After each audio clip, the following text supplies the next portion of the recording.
One of the biggest questions that people have these days is how big is the reward of a particular deed? How big is the reward of praying at night? How big is the reward of doing Hajj? How great is the reward of feeding somebody? And from my understanding, and what I have read about the Quran and Sunnah, and the number of times Allah Azza wa Jal tells us to feed the poor in the Quran, it is my understanding that feeding the poor is greater than even Nafal Hajj. Even Nafal Hajj. Not obligatory, because obligatory, there's nothing more rewarding to come to Allah Azza wa Jal with except that which is obligatory, right? But anything which is not obligatory, I believe that feeding the poor is actually more beneficial than Nafal Hajj. In fact, we find that Ummul Masakin, and that is Aisha radiallahu ta'ala anha, it was reported that she used to love to feed the poor so much that she was one day moving her mattress that she used to lie on, and on the side she found one grape, one single grape, which had become half a raisin, almost, because it was dead and dying when from the heat of Medina. So it was half a grape, can you believe it? And she went and she found a poor person and put it on the person's plate, and the person ate it.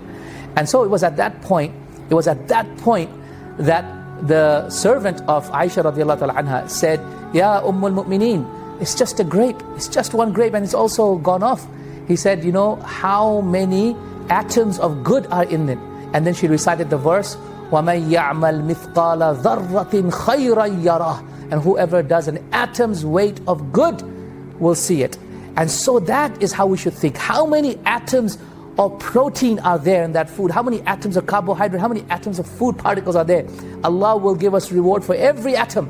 And so may Allah Azza wa Jal make it unbelievable number of atoms in that food that we're giving away, and may that be in our book of deeds on the Day of Judgment. And that is the way to look at it. How many atoms weight of good are in it? Do you see how she did not belittle even one grape?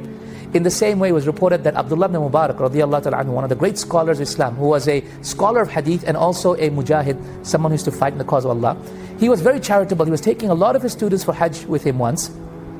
And when they were going for Hajj, and this was not their first Hajj, on the way from Baghdad as they were leaving, they found that there was a dead bird that fell from the skies. They took the dead bird and put it into the trash bin. As they were passing on, the caravan was passing on, two kids came from nowhere, they were completely disheveled, picked up the bird and taking home. So he was very intrigued, went and found out the kids were actually two orphans.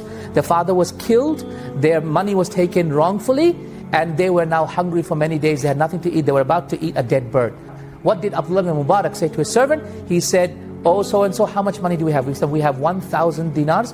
He said, give 980 to so and so and leave 20 for us. That'll be enough for us, for I believe this deed is more rewarding than the Hajj that we're about to perform. Allahu Akbar.